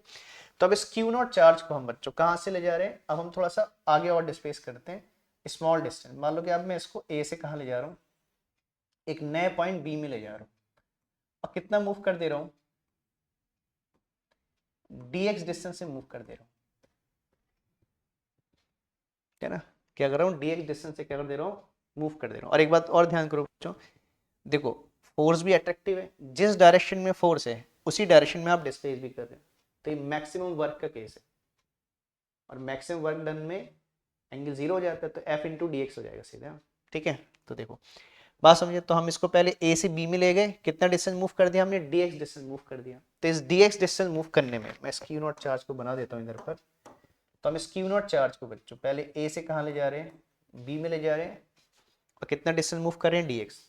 तो ठीक है, तो ए से बी में ले जाने में क्या होगा, स्मॉल वर्क डन जिसे डी डब्ल्यू बोलेंगे, और कितना रहेगा, फोर्स इंटू क्या, डिस्प्लेसमेंट, दैट इज dx। तो पहले स्मॉल इंटरवल में वर्क डन निकालेंगे, फिर इसको इंटीग्रेट कर लेंगे, तो क्या आ जाएगा, टोटल वर्क डन। ठीक है बच्चों, चलो अगले उसमें चलते हैं। लास्ट में मैं आपको पूरा नोट करवा दूंगा बच्चों, पहले समझो। लेकिन therefore small work done, तब हम पहले स्मॉल वर्क डन निकाल रहे हैं। लेकिन therefore small work done, small work done, small work done in moving the charge q naught through small distance, through a small distance dx, through small distance dx। और कहाँ जा रहे हैं बच्चों, ये डिस्टेंस किसकी तरफ ले जा रहे हैं, हम q की तरफ ले जा रहे हैं। तो through small distance dx towards the charge q is, और हम ये डिस्टेंस मूव करें, चार्ज q की तरफ जा रहे हैं, हल्के हल्के उसके पास जा रहे हैं बच्चों,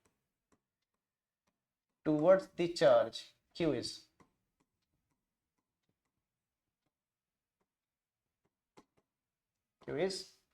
और स्मॉल वर्क डन को जानते हो बच्चों, डी डब्ल्यू क्या लिखते हैं, फोर्स इनटू डिस्प्लेसमेंट।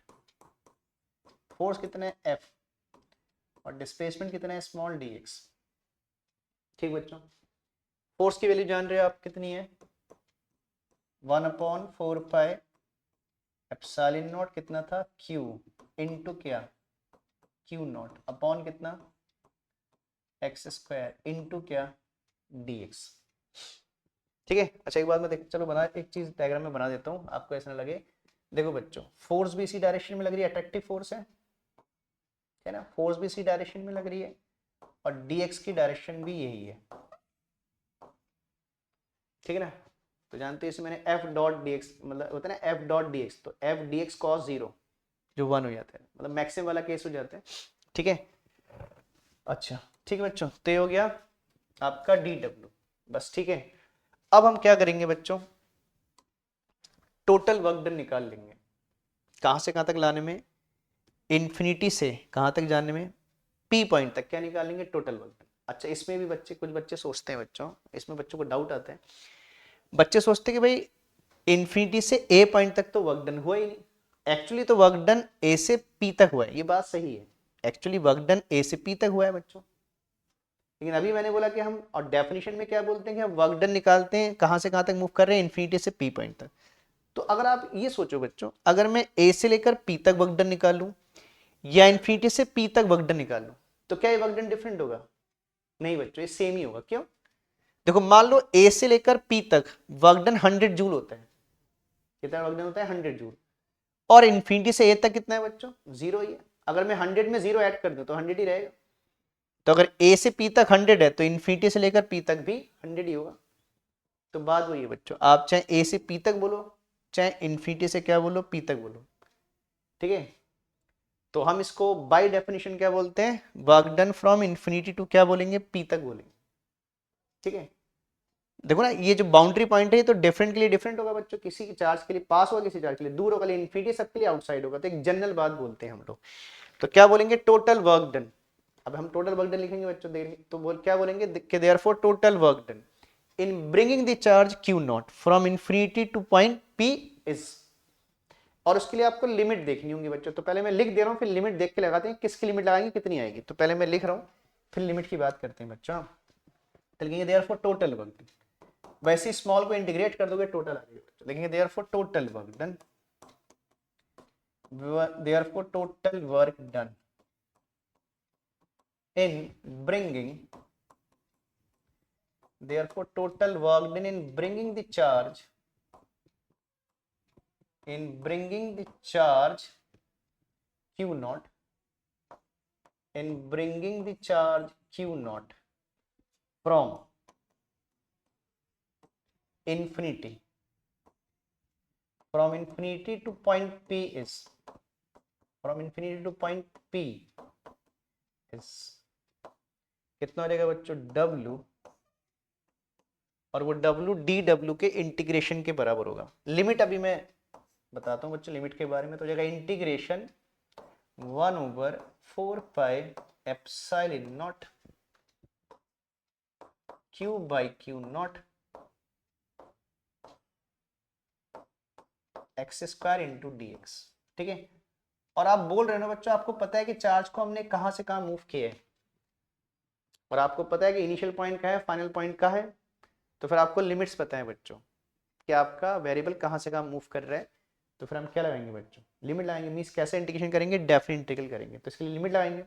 चलिए लिमिट के लिए डायग्राम में चलते हैं। अच्छा, उससे पहले समझिए कि भाई लिमिट किसकी लगाएंगे, क्या होंगी, तो हमेशा लिमिट वेरिएबल की लगाएंगे जिसके रेस्पेक्ट में आप इंटीग्रेट भी कर रहे हो बच्चों। देखो ये तो कांस्टेंट है, ये दोनों भी क्या है, कांस्टेंट है, वेरिएबल कौन है, एक्स ही वेरिएबल है, तो लिमिट उसकी होंगी जो वेरिएबल है। और आप समझते हो बच्चों जो लोअर लिमिट होती है वो इस x की जो इनिशियल वैल्यू होगी, अभी मैं डायग्राम में पीछे जाऊंगा, x की जो इनिशियल वैल्यू होगी वो लोअर लिमिट में आएगी, x की जो फाइनल वैल्यू होगी वो किस में आएगी बच्चों, अपर लिमिट में आएगी। तो चलते देखते हैं कि x की इनिशियल वैल्यू क्या है और फाइनल वैल्यू क्या है। तो उसके लिए समझो बच्चों, डायग्राम में आ जाओ।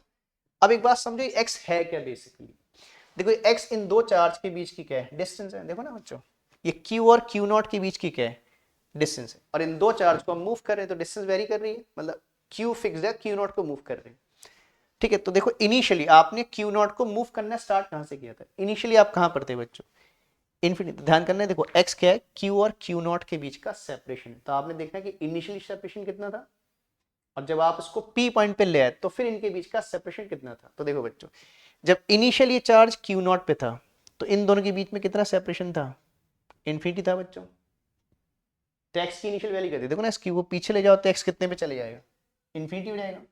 और फिर देखो इस Q0 चार्ज को आप मूव कर रहे हो, मूव कर रहे हो, मूव कर रहे हो, तो x घट रहा है, घट रहा है, घट रहा है, घट रहा है, घट रहा है, और जब P पॉइंट पे आ जाओगे तो x की वैल्यू कितनी हो जाएगी, r के बराबर। तो इनके बीच में इनिशियल सेपरेशन कितना था बच्चों, जहां से आपने मूव करना स्टार्ट किया, इन्फिनिटी, और फाइनल सेपरेशन जब आपने इस Q0 चार्ज को P पॉइंट पे प्लेस कर दोगे तो इनके बीच का सेपरेशन r रह जाएगा बच्चों। ठीक है, तो हमारी x की वैल्यू कहां से कहां वेरी कर रही है, इन्फिनिटी से कितना बच्चों, r, तो लिमिट हो जाएंगी आपकी इन्फिनिटी टू r।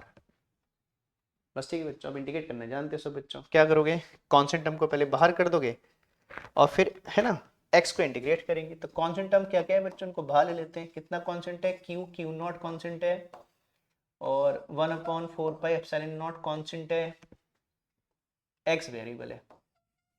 देखो अभी मैं शॉर्ट नहीं कर रहा हूँ बच्चों कैलकुलेशन में, आप थोड़ा शॉर्ट कर सकते हो बाद में कैलकुलेशन, बहुत से बच्चे बायो स्टूडेंट भी होंगे तो उनकी दिक्कत ना हो बायो स्टूडेंट को, इसलिए हम एक एक स्टेप कर रहे हैं बस। ठीक है, अब इस x को डिनोमिनेटर से कहाँ ले जाओगे बच्चों, न्यूमरेटर में ले जाओगे। तो मैं इस x को शिफ्ट करके डिनोमिनेटर से कहाँ ले जा रहा हूँ बच्चों, न्यूमरेटर में। तो थोड़ी कैलकुलेशन साइड कर दे रहा हूँ, तो कितना आ रहेगा, देखो w इज इक्वल टू, ये बाहर दो टर्म ऐसे रहेंगे, थोड़ा सा किनारे लिख लेते हैं, w is equal to q into Q0 over 4πε0। अब मैं क्या कर रहा हूँ, एक्स स्क्वायर को डिनोमिनेटर से न्यूमरेटर में ले जा रहा हूँ, तो कितना आएगा बच्चों, x की पावर -2 dx, और लिमिट है इन्फिनिटी से r। ठीक बच्चों, बस अब x की पावर n का इंटीग्रेशन जानते हो बच्चों, x की power n+1 upon n+1।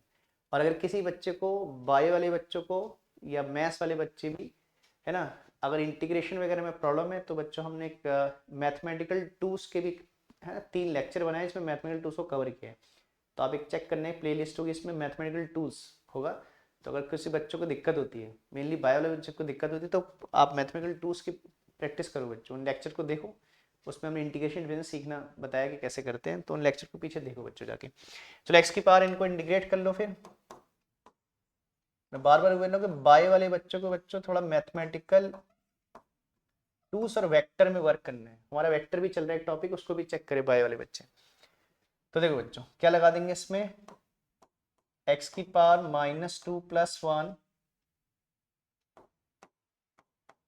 Over -2 + 1 ये रूल है बच्चों, x की पावर n+1/n+1, ठीक है ना, इंटीग्रेशन का बेसिक रूल है ये। तो जाएगा q/q0 ओवर 4πε0। देखो बच्चों इधर कितना होगा, x की पावर -1 अपॉन कितना रहेगा, -1, ठीक है, समझ रहे हैं, इन्फिनिटी से आर लिमिट लगा देंगे बाहर से, अब -1 बाहर आ जाएगा और x की पावर -1 को 1/x लिख देंगे बच्चों। ये माइनस को मैं ब्रैकेट से बाहर लिख देता हूँ, तो आ जाएगा -q/q0 ओवर 4πε0, ये हो जाएगा 1/x और लिमिट हो जाएगी आपकी इन्फिनिटी से r। ठीक बच्चों, अब लिमिट सब्स्टिट्यूट कर देंगे, पहले अपर लिमिट फिर माइनस क्या, लोअर लिमिट, ठीक है। चलो मैं अगले शीट में लगा देता हूँ वैल्यू। तो बस एंडिंग के स्टेप है बच्चों, पहुंच गए हम लोग एंड में। तो W इज इक्वल टू कितना आ गया, -q/q0 ओवर 4πε0, हमारा कितना था 1/x। तो देखो पहले अपर लिमिट लगाओगे, मैं एक बार चेक करा देता हूँ फिर दोबारा से। तो क्या आएगा, 1/r माइनस 1/∞। तो याद आएगा 1/r माइनस 1/∞,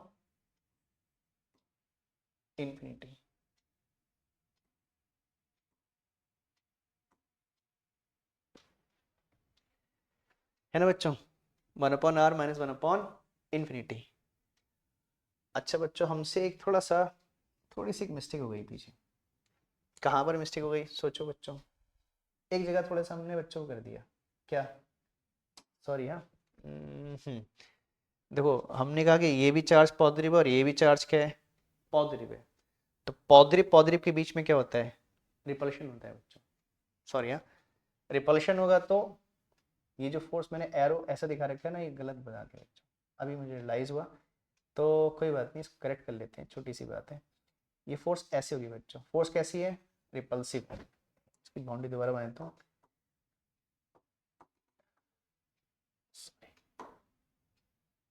ये इसकी बाउंड्री, फोर्स इज रिपल्सिव है बच्चों, देखो ना फोर्स का नेचर कैसा है, रिपल्सिव, क्योंकि दोनों पॉजिटिव चार्ज है तो फोर्स ऐसी लग रही है। और डिस्प्लेसमेंट कैसा है, डिस्प्लेसमेंट ऐसा है बच्चों, dx ऐसा है, ठीक है। तो एक छोटा सा करेक्शन है बच्चों, सॉरी है, यहाँ पर क्या करोगे, f डॉट dx लिखोगे आप, ठीक है। अब एंगल क्या है, 180 डिग्री हो गया, तो कितना आएगा, f dx cos 180 डिग्री आएगा। और cos 180 कितना आ जाएगा बच्चों, -1 आ जाएगा। या तो चार्ज को नेगेटिव मान लो, तब ठीक है, ठीक है, तो माइनस साइन चलेगा बच्चों हमारा यहाँ एक्सप्रेशन में।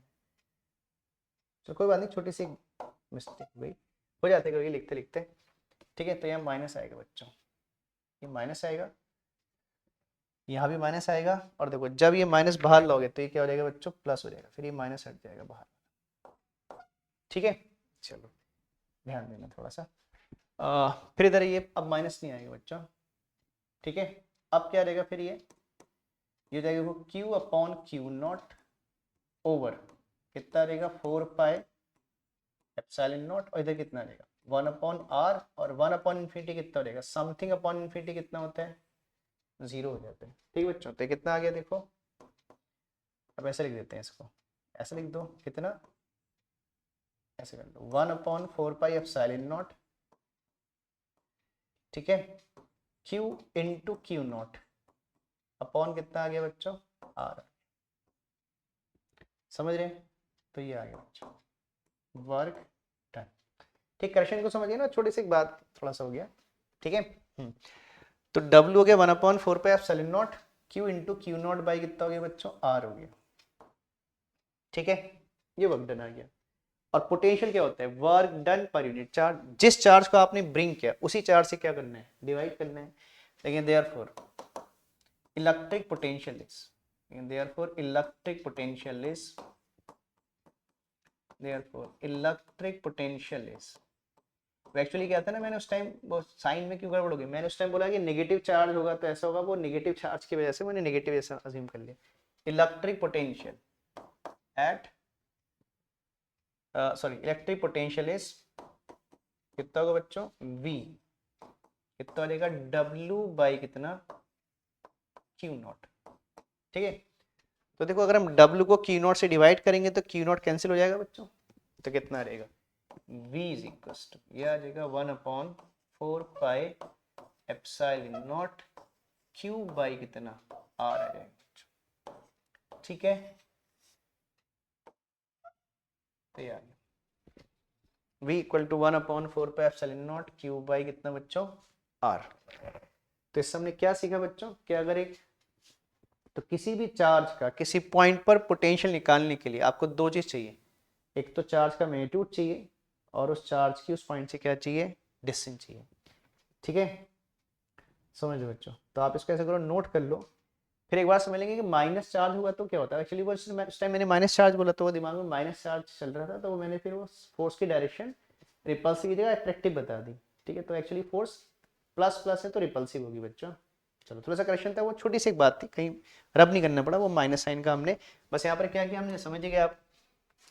जब देखो क्या हो गया, फोर्स अपोजिट डायरेक्शन में हो गई तो वर्क डन क्या लिखते हैं, फोर्स डॉट डिस्प्लेसमेंट। तो एफ और डी एक्स में कितना एंगल है 180, कॉस 180 कितना हो गया -1, तो यहाँ माइनस आ गया, मतलब इसको आप ऐसे यहाँ भी लिख लो, फिर आएगा -f/dx। ठीक है, तो ये माइनस साइन आ गया, फिर माइनस साइन मैंने हटा दिया बाकी से। तो इसको नोट कर लो बच्चों, फिर एक छोटी सी बात और समझते हैं इसके बाद, इसको बारे यहाँ तक नोट कर लीजिएगा, इसका डायरेक्शन नोट करिए जल्दी से।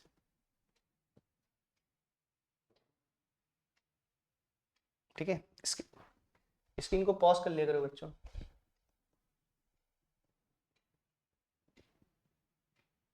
ठीक है, ये हो गया, फिर हमारा एक ये हो गया। ठीक है, अब देखो बच्चों, अच्छा जो मैं बात बोल रहा था जिसकी वजह से उस टाइम वो हमने है ना, वो मैंने माइनस साइन वाली बोली तो दिमाग में माइनस साइन वाली बात रह गई। देखो अब क्या होता है, अगर मान लो बच्चों ये चार्ज निगेटिव होता, अगर ये चार्ज क्या होता, निगेटिव चार्ज हो, मान लो अभी तुमने पॉजिटिव चार्ज अज्यूम किया, देखो आप जिस चार्ज को ब्रिंग करो उसे तो आप पॉजिटिव मानोगे। अगर मान लो ये चार्ज जिसका हम पोटेंशियल निकाल रहे हैं अगर ये नेगेटिव चार्ज होता है तो देखो फोर्स क्या होती, ये नेगेटिव और ये पॉजिटिव, तो फोर्स क्या होती है, अट्रैक्टिव हो जाती बच्चों, तो ये फोर्स अट्रैक्टिव हो जाती है। और अगर फोर्स अट्रैक्टिव होती है तो दोनों के बीच में कितना एंगल हो जाता है बच्चों, 0 हो जाता। तो क्या चेंज आता है बच्चों, देखो तो यहाँ पर आता है F D x cos of कितना 0 डिग्री, तो ये माइनस साइन नहीं आता बच्चों। अगर ये माइनस साइन नहीं आता तो लास्ट में देखो ना, इस माइनस साइन से माइनस साइन जब हमने यहाँ निकाला तो कैंसिल आउट हो गया, क्योंकि आगे से माइनस साइन था, इस माइनस माइनस से प्लस हो गया। अगर ये साइन आगे से माइनस नहीं होता तो ये साइन माइनस बाहर आ जाता फिर बच्चों, और ये माइनस साइन लास्ट तक चलता फिर आपका। ठीक है, मैं दिखा देता हूँ, ये साइन फिर यहाँ तक आता बच्चों, और फिर यहाँ पर भी माइनस साइन आता। तो इसका मतलब अगर चार्ज पॉजिटिव है तो उसका पोटेंशियल भी क्या होगा, पॉजिटिव होगा। अगर चार्ज नेगेटिव होगा तो लास्ट उसका पोटेंशियल भी कितना आएगा बच्चों, नेगेटिव आएगा। मतलब फिर आता है -q/r। तो मीन्स पोटेंशियल में आपने जब किसी चार्ज का पोटेंशियल निकाल रहे हो तो चार्ज का साइन भी लिखना है बच्चों। अगर किसी न्यूमेरिकल में पॉजिटिव चार्ज दिया तो पॉजिटिव तो ठीक है, पॉजिटिव भी होता है, लेकिन अगर चार्ज नेगेटिव दिए, जैसे मान लो -10 कूलम दिए, ठीक है, तो उसको -10 ही लिखना है बच्चों। ठीक है, साइन को इग्नोर नहीं करना है। ठीक है, डायरेक्शन में समझ गए ना, अगर हम नेगेटिव चार्ज लेते तो लास्ट में हमारा आंसर भी क्या आता है, मतलब इस पोटेंशियल में भी माइनस साइन आता है बच्चों। ठीक बच्चों, तो हमने ये, ठीक है, तो स्टार्टिंग के पोटेंशियल के बारे में 3 टॉपिक है बच्चों के, पोटेंशियल क्या होता है, तो आज हमने क्या क्या पढ़ा कि पोटेंशियल क्या होता है, पोटेंशियल डिफरेंस क्या होता है, और किसी चार्ज का पोटेंशियल कैसे कैलकुलेट करते हैं उसके लिए फॉर्मूला ड्राइव किया बच्चों। ठीक है, तो ये टॉपिक किस पे बेस्ड थे, पोटेंशियल पे बेस्ड थे। ठीक है, इसके आगे के टॉपिक किस पे बेस्ड होते हैं बच्चों, इलेक्ट्रिक पोटेंशियल एनर्जी। जैसे आप क्लास 11 में पढ़ते थे ना, ऐसे टॉपिक देखो क्लास 11 में भी आपने पढ़े, ये पढ़े थे ग्रेविटेशनल पोटेंशियल और ग्रेविटेशनल पोटेंशियल एनर्जी। तो इसके बाद हमारा जो नेक्स्ट टॉपिक है वो है इलेक्ट्रिक पोटेंशियल एनर्जी। तो कहते हैं क्लास 11 का ग्रेविटेशन चैप्टर और इलेक्ट्रोस्टैट के बहुत से टॉपिक एक दूसरे को रिलेट करते हैं। तो अगला टॉपिक इसके बाद बच्चों हमारा वही है क्या, इलेक्ट्रिक पोटेंशियल एनर्जी। ठीक है, तो उस टॉपिक को नेक्स्ट उसमें लेक्चर में कवर करेंगे बच्चों। तो आज हम इतना ही कर रहे हैं, पहले आप पोटेंशियल के बारे में 3 बात है ना पढ़िए, इसको अच्छे से प्रैक्टिस करिए, और अगले लेक्चर में फिर हम क्या करेंगे बच्चों, पोटेंशियल एनर्जी। पोटेंशियल एनर्जी वैसे थ्योरी का और न्यूमेरिकल ज़्यादा पूछे जाते हैं, लेकिन हम उसको कंप्लीट पढ़ेंगे, थ्योरी और न्यूमेरिकल सबके लिए पढ़ेंगे। ठीक है बच्चों, तो अगले लेक्चर में हम पोटेंशियल एनर्जी और इक्वी पोटेंशियल सरफेस, ठीक है, के टॉपिक पढ़ेंगे, फिर उसके बाद इसके न्यूमेरिकल करेंगे। ठीक है, फिर उसके बाद कैपेसिटेंस आएगा। ठीक बच्चों, तो आज के वीडियो को हम लोग यहीं एंड करें बच्चों, और देखो हम हर वीडियो के एंड में आपसे कहते हैं बच्चों कि इनको वीडियो को आप शेयर करो, और आपको पसंद आ रहा है तो लाइक भी किया करो बच्चों, ठीक है। तो वीडियो को लाइक करो, शेयर करो, ज़्यादा से ज़्यादा शेयर करो, अपने दोस्तों के साथ शेयर करो, या कोई बच्चे बाहर रहते हो आपके जानने वाले, है ना, किसी दूसरी सिटी में रहते हो तो उनको शेयर करो बच्चों, और उनसे सब्सक्राइब करने के लिए भी बोलो बच्चों, ठीक बच्चों। चलिए फिर नेक्स्ट वीडियो में मिलेंगे बच्चों जल्दी, आज के एंड ही करते हैं। Thank you.